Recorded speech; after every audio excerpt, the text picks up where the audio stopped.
Embora hoje em dia todo mundo conheça o Thor da Marvel vivido por Chris Hemsworth nos filmes da MCU, o Deus do Trovão tem uma longa trajetória nos quadrinhos. Olá, meu nome é André Freitas e eu estou aqui para falar da origem de Thor nos quadrinhos. Muito antes de Donald Blake bater sua bengala no chão para se transformar no poderoso Thor da Marvel, Grant Farrell, um Hellis mortal, receberia poderes sobrenaturais do antigo deus Thor, filho de Odin, regente do Valhalla. The Origin of Thor saiu na revista Weird Comics número 1 da Fox Features Syndicate, em 1940. Na série, que foi publicada nas 5 primeiras edições da Weird Comics, Grant Farrell ganha poderes sobrenaturais do próprio Deus do Trovão para defender a humanidade, especialmente sua ex-namorada Glenda, que ele tenta reconquistar. Esse Thor da Fox, inclusive, tem um filme extremamente meia-boca chamado Thunderstorm, The Origin of Thor, lançado em 2011, pouco depois do lançamento do Thor da MCU. Mas na sexta edição de Weird Comics marca a estreia de Dynamite Thor. Agora temos Peter Dynamite Thor, que usa todo o seu conhecimento em explosivos e a aparente imunidade aos mesmos para combater o crime e resgatar sua namorada Glenda, que aparentemente trocou de Thor de uma edição para outra. Embora os poderes, a origem e o nome dos personagens tenham mudado, o tom das histórias permanece. A maior diferença é que a Glenda do Grant logo descobre quem ele é, enquanto a Glenda do Peter nos confia que novamente está namorando o super-herói. As histórias de Dynamite Thor saíram em edição 6 e 7 de Weird Comics e depois migraram para a revista do Besouro Azul, onde saíram na edição 6, 7 e 8. Eu acho legal mencionar que em dezembro de 1939, mesmo o ano do lançamento de um tal de Batman, havia um viking chamado Thor nas histórias de Scott Rand, um aventureiro viajante do tempo, publicado na revista Top Notch Comics. Por outro lado, eu não ia nem perder meu tempo para falar do Hurricane, o filho de Thor, o último descendente dos deuses gregos. Digamos que nessa época a pesquisa não era um pré-requisito para escrever quadrinhos. Mas acho que vale a pena destacar que ele saiu em Captain America número 1, pela Timely, em 1941, sendo assim a primeira menção ao Deus do Trovão na Marvel. A primeira aparição do Deus do Trovão na distinta concorrência, que na época ainda atendia por National Allied Publications, se deu na história Villain from Valhalla, na revista Adventure Comics número 75, em junho de 1942. Nela, Thor usa sua força sobre-humana e seu martelo encantado para roubar um banco e acaba enfrentando Sandman e seu parceiro Mirim Sandy. Só que na verdade não era o Thor e ele acaba sendo preso. Só para deixar claro, esse não é o Sandman do Neil Gaiman. O Sandman da Era de Ouro era um super-herói, que tinha inclusive um parceiro Mirim. Quando o Neil Gaiman criou o Sandman para Vertigo, ele mistura um monte de personagens para criar aquele universo dele. Inclusive durante a Estação das Brumas, o Sandman encontra a Thor. Mas isso é assunto para outro vídeo. Eu acabei de reparar agora, enquanto estava editando o vídeo, que eu esqueci de falar do Thor da Fawcett Comics, que é a mesma editora do Capitão Marvel. Em 1944, saiu na Wiz Comics número 50, uma história chamada Loki the Terrible. Nessa história, Loki ele escapa da sua prisão de gelo, onde ele permaneceu por séculos, e somente Ibis, o Invencível, pode vencê-lo.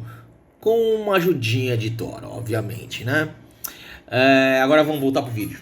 A primeira verdadeira aparição do Thor na DC foi numa história da Mulher Maravilha, chamada Valkyries of Prey, que saiu na revista Comic Cavalcade número 17, em outubro de 46. Nela, a Mulher Maravilha vai para o Valhalla para salvar seu amado Steve Trevor.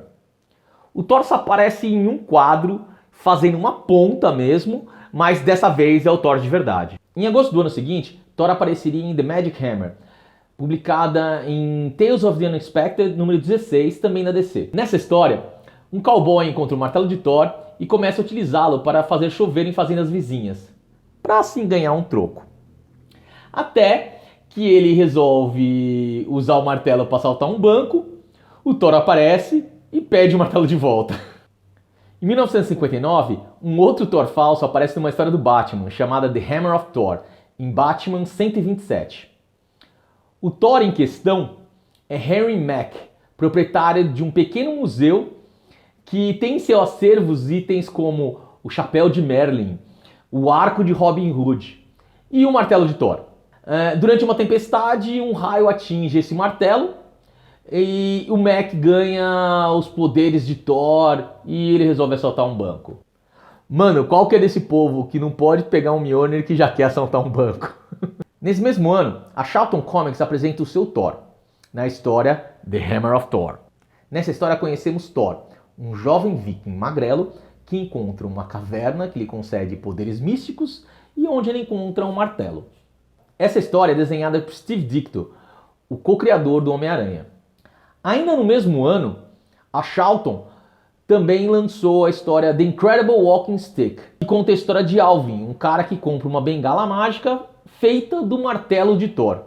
Acho que vocês estão entendendo onde eu quero chegar, né? Bom, em agosto de 1962, chegava às bancas Journey into Mystery número 83, a edição que finalmente nos apresenta o Thor da Marvel. Thor the Mighty and the Stone Man from Saturn conta a história de Donald Blake, um médico de férias na Noruega, que durante um ataque dos Homens de Pedra de Saturno acaba encontrando uma bengala mágica que o transforma no poderoso Thor. Eu vou deixar para falar do Thor da Marvel em outro vídeo, mas eu tenho que apontar algumas coisas para melhor entendimento dessa origem do Thor nos quadrinhos. Em primeiro lugar, não tem como não notar as influências claras de histórias como The Incredible Walking Stick e The Hammer of Thor, sendo essa inclusive do Jack Kirby, co-criador do Thor da Marvel junto com Stan Lee. Outro elemento importante desse Thor da Marvel é a identidade secreta. Embora Donald Blake eventualmente tenha sido deixado de lado pela Marvel, ele foi Thor por mais de 20 anos. E não foi o único mortal a possuir os poderes do Deus do Trovão. Exatamente como Grant Farrell fez um dia. Aliás, a história de Journey into Mystery 84 tem várias semelhanças com a história de Weird Comics número 2. Eu acho importante mencionar que todas essas histórias que saíram antes do Thor da Marvel são histórias curtas, de 5 a 13 páginas, e a maior parte delas são facilmente encontradas na internet para leitura gratuita, pois já estão em domínio público. Inclusive, a pesquisa desse vídeo teria sido bem mais difícil se não fosse pelo Comic Book Plus, que é um site onde você pode ler milhares de quadrinhos que estão em domínio público totalmente de graça. Eu estou deixando o link na descrição. E é isso aí, galera.